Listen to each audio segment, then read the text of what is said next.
In the workshop, he usually took a baseball. You'll have to forgive me. I forgot to bring my baseball this morning. So something that looked like this, but not quite like this. Don't confuse this completely with the baseball, or you might be making baseball crisps for next Sunday. But anyway, let this be the baseball. And he would take the baseball and he'd toss it out to one of the people, and he'd talk about that toss, they'd toss it back, and it was part of an illustration. And yet one time,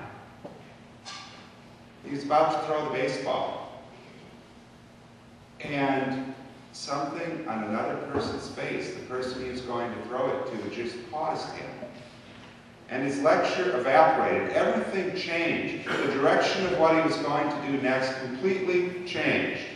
And I was reminded of that story this last week when my wife and I were talking about some of her Stephen Ministry readings. In particular, we were talking about one page in one book where the person described perfectionism as a pernicious thing.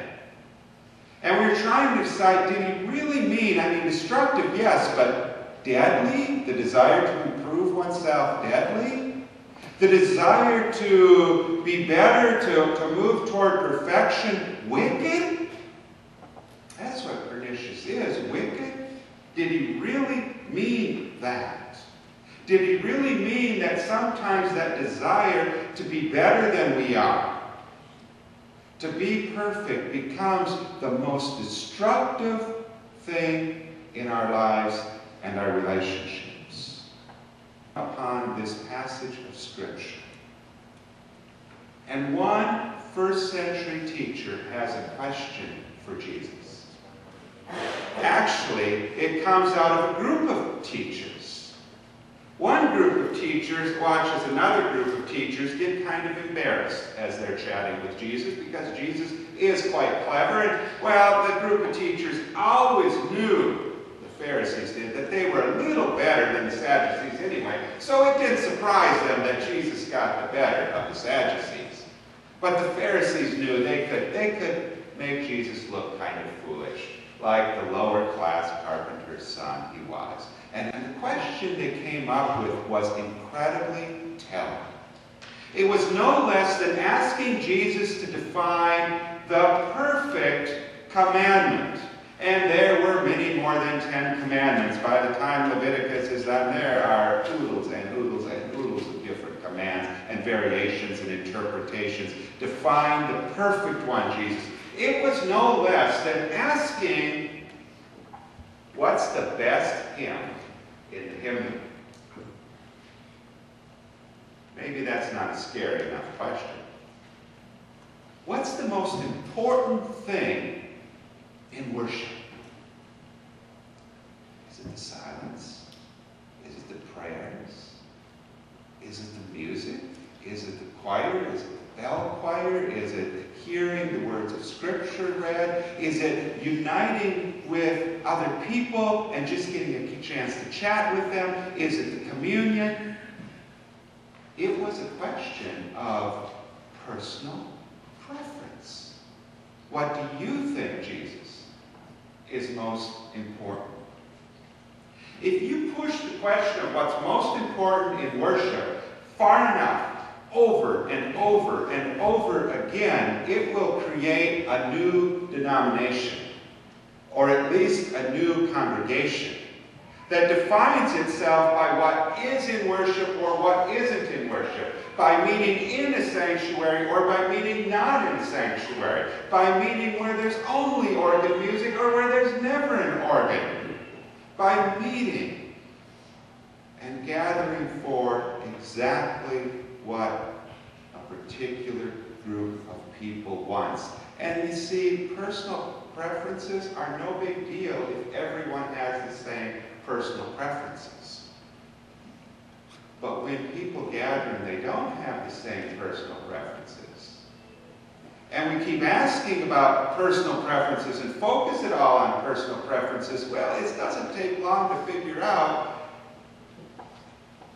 Walk very carefully, because if you bump nitroglycerin, it explodes. The seminar leader was about to toss his baseball to a person in the audience, in the crowd.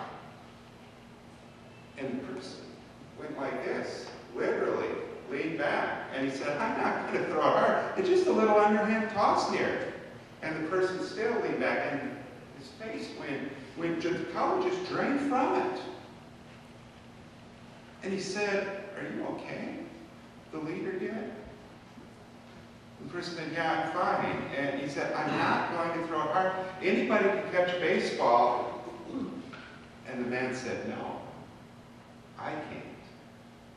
I have never been able to catch a ball. Ever since I was little, I wasn't able to catch a ball. My dad gave me the nickname Dropsy finally because I couldn't catch a ball. Phi Ed was hell. Recess was hell. You don't know what it's like growing up as a boy and not being able to catch a ball. And the leader just paused, and this sense of compassion welled up within him. And he said, I don't know where the idea came from, but I kind of bent the truth a little. I said, I wasn't worried about you catching the ball, and what I actually wanted you to do was just to see if you could count the rotations. I was just going to throw it slowly to you and see if you could count the rotations. And so I asked the fellow, would you mind if I tossed the ball not to you to catch it? You don't have to worry about catching it, not even to you, just kind of toward you and just slowly let it fall in front of you. Would you mind just focusing on the rotations? Everybody else, could you just work on counting the rotations of the ball? I know, it's hard when it's kind of felt good about being able to do this. He didn't have to catch it. All he had to do was watch it. And he said, yeah. That was a way of redeeming himself, so to speak. And so the leader threw the ball out to the man. Very slowly, toward him. Again, he bent the truth a bit. He did throw it closer to the man than he had said he was going to. And as the ball came, the man focused on counting the rotations and, without thinking, reached out his hand and caught it. And tears began to roll down his face. And he said to the leader of the seminar, where were you when I was 5? For everyone who has ever tried and failed, who has ever felt inadequate, for everyone who has not measured up to someone else's standards or your own standards for yourself, Jesus names an important truth as he picks the most important commandment. Love God, love neighbor. Focus on God, focus on neighbor. Let yourself and your desires for perfection slide away. Focus on Jesus. In effect, it's not about personal preferences. It's not about personal performance. If you're playing a song, it's not about how you play the song so much as it is the song. If you pray a prayer, it's not about the performance of the prayer. It's about who you're praying to and who you're praying for. If you're trying to live a holy life, it's about the God you're trying to follow and the people you're trying to serve, not some sort of personal standard.